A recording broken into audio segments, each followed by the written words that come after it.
సమర్థ సద్గురు సాయినాథ్ మహారాజ్కి జై. సాయి భక్తులందరికీ నమస్కారం అండి.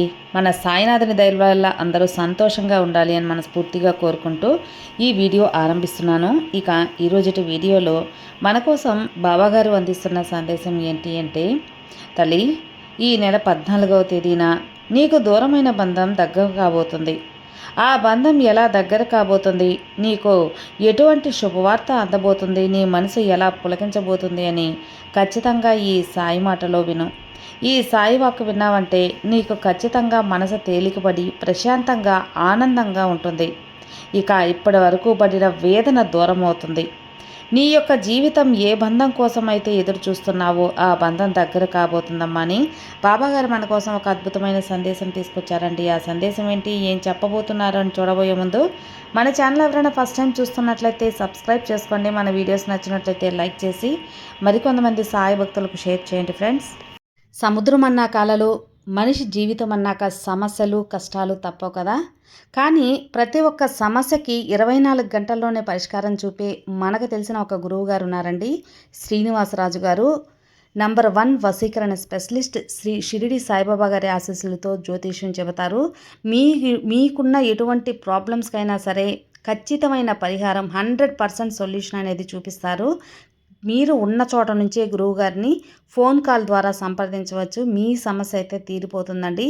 96630644 ఈ నంబర్కి కాల్ చేశారంటే మీకున్న ఎటువంటి ప్రాబ్లమ్స్ అయినా, విద్య, ఉద్యోగం, వ్యాపారం, ప్రేమ, పెళ్లి సమస్యలు, రియల్ ఎస్టేట్ ప్రాబ్లమ్స్, విదేశీ ప్రయాణం ఆలస్యం అవుతుంది, వీసా రావట్లేదు, వీసా ఆలస్యం అవుతుంది, భార్యాభర్తల మధ్య గొడవలు, సంతాన సమస్యలు, రాజకీయ సమస్యలు, వ్యవసాయ సమస్యలు, అంతేకాకుండా వాస్తు దోషాలు కానివ్వండి, జాతకంలో దోషాల వల్ల పెళ్ళిళ్ళు ఆలస్యం అవుతున్నా, ఇలా ఎటువంటి సమస్యలకైనా గురువుగారి పరిష్కారం అయితే చూపిస్తారు. అంతేకాకుండా స్త్రీ పురుష వశీకరణ కూడా చేస్తారండి.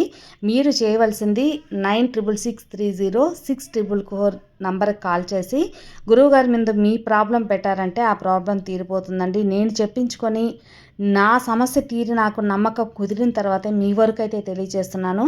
ఒకసారి నమ్మకంతో గురువుగారికి కాల్ చేయండి, మీ ప్రాబ్లమ్స్ అయితే తీర్చుకోండి ఫ్రెండ్స్. ఇక ఈరోజుటే మన సాయినాథుని సందేశం విషయానికి వస్తే, బిడ్డ, నీ యొక్క జీవితంలో ఏ బంధం కోసం అయితే నువ్వు ఎదురు చూస్తున్నావో ఆ బంధం నీకు ఇప్పుడు దగ్గర కానుంది, తిరిగి నీ జీవితంలో అడుగుపెట్టనుంది. మరి ఈ సందేశంలో ఉన్నటువంటి పరమార్థం ఏంటో ఈ సాయి వాక్కులో వింటావు కదూ. నువ్వు ఖచ్చితంగా విన్నావంటే మాత్రం ఎంతో ఆనందపడతావు. దూరమైన బంధం దగ్గర అవుతుంది అంటే నీ మనసుకు ఎంతో సంతోషాన్ని ఇస్తుంది కదా. ఆ సంతోషాన్ని నీకు మరింత రెట్టింపు చేస్తాను. తప్పకుండా రేపు నీ జీవితానికి నువ్వు ఊహించినటువంటి మలుపనే తిప్పే బ్రహ్మాండమైన సమయం అనేది రేపటి రోజున మొదలు కాబోతుంది. చెప్పాలంటే నీ జీవితంలో ఒకేసారి కొన్ని శుభవార్తలు వచ్చే అవకాశాలున్నాయి. ఇన్నాళ్ళు నువ్వు దేనికోసమైతే ఏ కష్టాలనైతే నలిగిపోయావో ఆ బంధాలన్నిటికీ కూడా కాలం చెల్లే రోజు రేపటి నుంచే ఆరంభం అవుతుందమ్మా. ఆ రోజు రేపటి రోజు ముఖ్యంగా ఎన్నాళ్ళ నుండే నీకు దూరమై నీ యొక్క మనసు గాయపరుస్తున్నటువంటి నీ ఆత్మీయ బంధం మళ్ళా నీ జీవితంలో తిరిగి అడుగుపెట్టనుంది. నీ భాగ్యం అసలు ఎలా మారబోతుంది, నీకు జరగబోయేటువంటి ఆ యొక్క అద్భుతమైనటువంటి సూచన ఎలా ఉండబోతున్నాయని తప్పకుండా నువ్వు తెలుసుకునే ప్రయత్నం అయితే చేయాలి. తెలుసుకునే ముందు ప్రశాంతంగా కూర్చో. ఒక్కసారి ఈ బాబాని నామస్మరణం చేసుకో. ఒక్కసారి నీ మనసులో స్మరించి ఈ మాటలు విను. కొంతకాలంగా నీ మనసు వేదన పడుతున్న ఆ వేదనంతా మటుమాయమైపోతుంది. ఎంత కష్టం భరించావు, కష్టపడుతున్నా ఆ బాధంతా నేను విన్నానులే. నువ్వు ఎన్నోసార్లు నీ ఇంట్లో చిన్న చిన్న విషయాలకే మానసిక ఒత్తిడి పెంచుకున్నావు. కారణం లేకుండా మనసులో ఒక రకమైనటువంటి ఆందోళన వచ్చింది కదా. అయితే నీవు బలహీనపడుతున్నట్లు కాదమ్మా, నీ జీవితంలో ఏదో ఒక పెద్ద మార్పు అనేది రాబోతుంది అనడానికి ఇది ఒక సంకేతం కూడా కావచ్చు. చెప్పాలంటే దేవుడు నీ జీవితంలో ఒక పెద్ద అద్భుతాన్ని సృష్టించే ముందు నీ మనసులో కొన్ని అలజడులను కలిగిస్తాడు. ఆ అలజడులునే అందుకే బలహీనంగా నీకు అనిపిస్తుంది. నీ విజయానికి నాంది పలకవచ్చు. నీ జీవితంలో ఇప్పటి వరకు కొన్ని శుభవార్తల గురించి ఎదురు చూశావు. ఈరోజు నేను చెప్పాలనుకుంటున్నాను. అందులో మొదటిది చాలామందిని ఆశ్చర్యపరచవచ్చు. త్వరలోనే నీకు అసలు ఎటువంటి శుభవార్త ఊహించినటువంటి మంచి సమాచారం అందుతుంది. ఇది నీ ఆర్థిక పరిస్థితికి సంబంధించింది కావచ్చు, నీవు అసలు విడిచిపెట్టినటువంటి దేని గురించైనా కావచ్చు. ఒక ముక్తి నుండి తప్పకుండా ఒక వార్త వస్తుంది. అది జరిగినప్పుడు నిమిషం కూడా నమ్మగలడం నీ వల్ల కాదు. అది ఎంత విషయం అంటే కొంచెం జాగ్రత్త పడాల్సిన విషయం. ఈ శుభవార్త తొందరపడి ఎవరితోనూ చెప్పుకోకు. ఎందుకంటే నీ సంతోషాన్ని చూసి ఓర్వలేని వారు కూడా నీ చుట్టూ ఉన్నారు. అందుకే నీకు ఏదైనా మంచి జరిగితే వారు ఓర్వలేక నీ సంతోషాన్ని చూడలేకపోతున్నారు. అందుకే పని పూర్తయ్యే వరకు మౌనంగా ప్రశాంతంగా ఉండు. ఇక మరొక శుభవార్త ఏంటో తెలుసా? ఇందులో ఒక ఆశ్చర్యాన్ని నీకు కలిగించవచ్చు. ఎందుకంటే మొట్టమొదటి శుభవార్త నేరుగా ఆ సంతోషాన్ని నీకు ఇవ్వదు, కానీ ఇదొక సమస్యలాగా ఒక సమస్యలాగా అనిపిస్తుంది. కానీ నీ కుటుంబంలో కానీ నీ సన్నిహితుల మధ్య కానీ ఏదైనా పాత విషయం అనేది బయటపడుతుంది. ఎవరో ఒకరి ప్రవర్తన అకస్మాత్తుగా మారిపోతుంది. దీంతో అసలు నా జీవితంలో ఇదంతా ఎందుకు జరుగుతుంది అని నువ్వు ఆశ్చర్యపడతావు, బాధపడతావు. గందరగోళం నుంచి బయటపడటానికి కొంత సమయం పడుతుంది. అసలు వెనక నీ దృష్టి ఉంది, గ్రహించలేకపోతున్నావు. తర్వాత ముందు ముందు నువ్వే తెలుసుకుంటావులే బిడ్డ. ఎందుకంటే కొన్నిసార్లు భగవంతుడు కూడా పెద్ద విజయాన్ని ఇవ్వాలనుకున్నప్పుడు మొట్టమొదటిగా ఒక గందరగోళంలాగా నీ ముందుకు పంపిస్తాడు. దాన్ని చూసి భయపడకుండా ఎదుర్కోవాలి. ఒక సమస్యలాగా నీకు అనిపించినా దాన్ని సమస్యలాగా చూడకూడదు. నిజానికి నీకు మార్గదర్శకంగా నువ్వు చూసుకోవాలి. జీవితంలో అతి పెద్ద శుభవార్త ఇది. అయితే ఇక్కడ నువ్వు ఒక ముఖ్యమైనటువంటి సూచన కూడా గుర్తుంచుకోవాలమ్మా. ఈ సమయంలో నువ్వు తొందరపడి నిర్ణయాలు తీసుకోకూడదు. ఆ నిర్ణయాలు నీ జీవితానికి కొంచెం ఆవేశాన్ని ముందడుగు వేసే అవకాశం ఉంది. చేస్తే మాత్రం నీ యొక్క వచ్చే అవకాశాలు కూడా చేజారిపోతుంది. అందుకే నీవు ప్రశాంతంగా ఉంటూ పరిస్థితులను గమనిస్తూ సరైన సమయం కోసం వేచి చూసి ఎవరితో అయినా సరే ఓపికగా ఉండే సమయం అనేది నువ్వు తెచ్చుకోవాలి. అలాగే నువ్వు సరైన సమయంలో అడుగు వేస్తావో అప్పుడే అదృష్టం నిన్ను వరిస్తుంది. ఇక్కడ ఒక ఆసక్తికరమైనటువంటి ప్రశ్న కూడా అడుగుతాను తల్లి. ఈ మధ్యకాలంలో నీకు అంటే నీ మనసుకి ఏదైనా సరే ఒక పాత గాయం కానీ మనసు బాధ కానీ నీకు బాగా తెలిసినటువంటి ముఖం పదే పదే కనిపిస్తూ ఉంటే ఖచ్చితంగా అది నీకు ఒక శుభమైన సూచికే. ఖచ్చితంగా అది నీకు శుభవార్త అందబోతుంది అని గుర్తుంచుకో బిడ్డ. ఎప్పుడు కూడా నీకు దూరమైన బంధం దగ్గర కాబోతున్నప్పుడే ఇలాంటి వ్యక్తులు దగ్గర పడతారు. నీకు ఒక సంకేతం ద్వారా త్వరలోనే ఒక నిజం కూడా తెలుస్తుంది. దైవశక్తి ఎప్పుడూ మనతో నేరుగా మాట్లాడదు. అది కొన్ని సంకేతాల ద్వారా, కళల ద్వారా, మనుషుల ద్వారా మాట్లాడుతుంది. కాబట్టి నువ్వు చేయవలసింది ఏంటి అని చెప్తాను. పూర్తిగా నా మాట విని అర్థం చేసుకొని తర్వాతే ఆచరించు. నువ్వు అర్థం చేసుకుంటే నీ తలరాతే మారిపోతుంది అని గుర్తుంచుకో. మళ్ళా తిరిగి పూర్తిగా భగవంతుని నమ్మిపోతే ఆగిపోయిన పనులు కూడా మొదలవుతాయి. అలాగే నీ చుట్టుపక్కల ఒక వ్యక్తి నిన్ను చాలా కాలంగా గమనిస్తూ ఉండవచ్చు. నీ కష్టాన్ని, నీ ప్రయత్నాన్ని వారు నిశ్శబ్దంగా చూస్తూ ఉంటారు. కానీ నీకు వారు ఇప్పటి వరకు నీతో ఉన్నటువంటి అన్ని రకాల విధాలుగా కూడా తెలిసిన బంధం కూడా కావచ్చు. కానీ ఒక బంధం అనేది నీ ముందుకైతే వస్తుందమ్మా.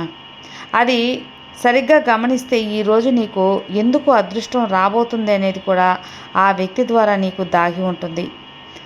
జీవితంలో ముందుకు వెళ్ళాలి అంటే నీకు సంబంధించిన ఉద్యోగం అనేది నువ్వు చేసుకోవాలి కదా. కాబట్టి ఆర్థిక విషయాల గురించి కావచ్చు, ఏదైనా సరే వీటి గురించి మాట్లాడుకుంటే ఇక్కడ ఒక అద్భుతాన్ని జరిగే అవకాశం ఉంది. ఇవి చాలా తక్కువ మంది జీవితంలో జరుగుతాయి. త్వరలో నీకు ఒక అవకాశం తలుపు తడుతుంది. అది మొదట చూపుల్లోనే చిన్నదిగా అనిపించవచ్చు.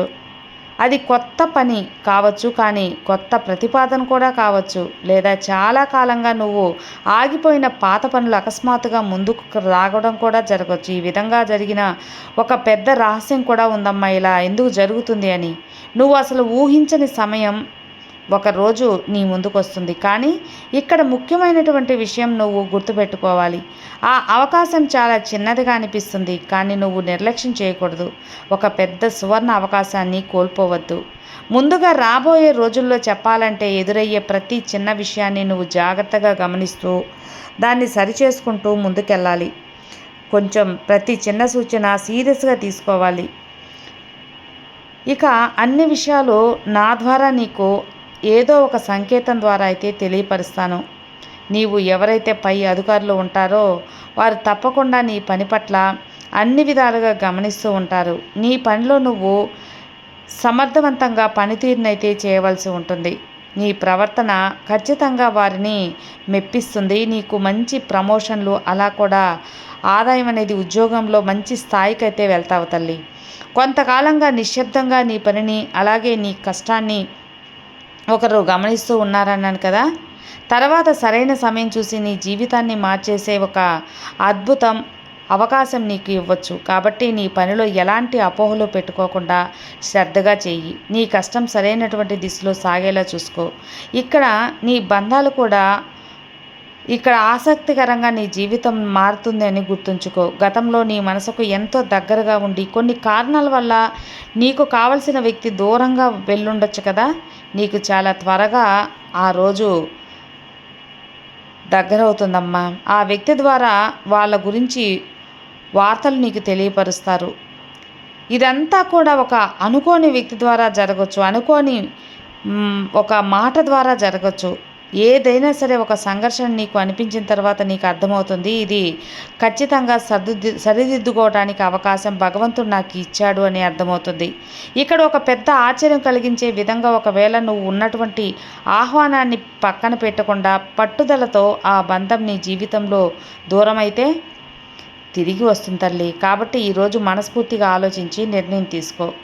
బంధాల కోసం నీ యొక్క నిర్ణయాన్ని మార్చుకో. బంధాల కోసం నీ బలహీనత కూడా తగ్గుతుంది. అలాగే ఎవరైనా మనస్ఫూర్తిగా ఇష్టపడుతూ ఆ విషయం చెప్పలేకపోతున్న వారికి ఇప్పుడు ఒక సువర్ణ అవకాశం వచ్చి ఏదో అవకాశం ద్వారా వారికి తెలియపరిచే ఒక సమయం కూడా నీకు ఆసన్నమవుతుంది. నువ్వు ఒక మంచి వ్యక్తి ద్వారా ఏదో ఒక మంచిని ఆలోచిస్తున్నావని నేను గమనించాను. మీరు ఎన్నాళ్ళ నుండి చూసినటువంటి ఒక మాట కోసం నువ్వు ఎదురు చూస్తున్నావు కదా. ఆ మాట తప్పకుండా ఆ వ్యక్తికి సమాధానం ఇవ్వచ్చు. కాబట్టి ఈరోజు తప్పకుండా నీ మనసు ప్రశాంతంగా ఉంటుంది. నీ మనసు చెప్పే మాట అస్సలు పక్కన పెట్టుకు, అవకాశాన్ని వదులుకోకు. నీ మనసు ఏం చెప్తుందో అది చెయ్యి. ఈరోజు వచ్చే అవకాశం నీ జీవితాన్నే మార్చేస్తుందని చెప్పాను కదా. సామాన్యమైనదైతే మాత్రం కాదమ్మా. జీవితంలో నీకు ఒక అద్భుతమైనటువంటి విషయం గురించి ఈరోజు నువ్వు తప్పకుండా జాగ్రత్త వహించాలి. అలాగే ఆ యొక్క జాగ్రత్త ఎలా ఉంటుందంటే నీ జీవితంలో నువ్వు ఇంకొక అడుగు మెట్టు పైకి ఎదిగేందుకు అవకాశం లభిస్తుంది. నీ ఇంట్లోనే నీ అదృష్టాన్ని మార్చేసినటువంటి ఒక సూచన దాగి ఉంది. అదేంటో పెద్ద ప్రదేశం కానీ అది కనిపించకపోవచ్చు, కానీ నీ ఇంట్లో ఏదైనా సాధారణ సంభాషణలో కానీ ఒక ఫోన్ కాల్ ద్వారా కానీ నువ్వు అసలు ఊహించిన వ్యక్తి మాటల్లో కానీ నీకు ఒక సమాధానం అయితే దొరుకుతుంది. ఆ మాట నువ్వు వినగానే ఒక్క క్షణం ఆగి ఇది నాకు ఎందుకు తెలియలేదు అని ఒక రకమైనటువంటి ఆలోచనకైతే వెళ్తావు. ఆ ఆలోచన నీ మనసులో తడుతుంది బిడ్డ. అలాంటప్పుడు నీకు అర్థమవుతుంది భగవంతుడు నీ జీవితాన్ని ఒక మంచి దిశలో తీసుకువెళ్ళబోతున్నాడు అని. ఇందులో ఒక విషయం కూడా దాగి ఉంది. ఈ శుభవార్త నీకు నేరుగా సంతోషాన్ని అయితే ఖచ్చితంగా ఇస్తుందమ్మా. ఆ సంతోషాన్ని నీ మనసు నిండుగా నింపుకుంటావు. ఆ నింపుకున్న సంతోషంతో నువ్వు మంచి స్థాయికి ఎలా వెళ్ళాలి, నీ బంధాన్ని ఎలా దగ్గర చేసుకోవాలి, నీ సమస్యలను ఎలా దూరం చేసుకోవాలని నువ్వు ఆలోచిస్తావు. అది ఆలోచించి ప్రతి ఒక్క నిర్ణయం అనేది నీ జీవితానికి ఒక మెట్టుగా ఉండాలే కానీ ఆపద తెచ్చిపెట్టేది, సమస్యలను తెచ్చిపెట్టేది కాకూడదు బిడ్డ. ఇక నీకు రాబోయే 14వ తేదీలోగా ఖచ్చితంగా నీ కావాల్సిన బంధం దగ్గరవుతుంది. ఆ సంకేతాలు ఒక వ్యక్తి ద్వారా నీకు తెలియపరుస్తారు. ఆ వ్యక్తి నీ జీవితంలోకి వస్తే నీవు సంతోషంగా ఉంటావు. ఆ వ్యక్తి కూడా జీవితంలో ఆనందంగా నీతో కలిసి ఉండాలని ఎదురు చూస్తున్నారు. కాబట్టి మీ భవిష్యత్తు బాగుంటుంది. ఎట్టి పరిస్థితుల్లోనూ ఈ అవకాశాన్ని అయితే వదులుకోవద్దు. నీకు ఇప్పుడు మంచి గురుబలం కలిగింది కాబట్టే నీకు శుభ సమయం ఆరంభమైందని చెప్పి తెలుసుకో. ఈ సమయం ముగిసేలోగా నీ జీవితాన్ని చక్కబెట్టుకోవాలి కదా. నీ ఆపదలను తొలగించుకోవాలి, సమస్యలను పరిష్కరించుకోవాలి. అందుకే ఇంతలా నీ బాబా ఈ సందేశాన్ని ఈరోజు ఇంత త్వరగా నీ ముందుకు తీసుకొచ్చాను. ఇక అన్నీ కూడా మనసు పెట్టి విన్నావు కదమ్మా. అన్నీ కూడా మనసు పెట్టి విన్న నీకు అర్థమైంది కదా. ఇంకా నిశ్చింతగా ఉండు. నువ్వు చేసే ప్రతి పనిలో నీ బాబా ఆశీర్వాదం నీకుంటుంది. నీ సాయి నీకు తోడుండగా నీకు భయం ఎందుకు చెప్పు. సర్వే జనా సుఖినో భవంతు. జై సాయిరామ్.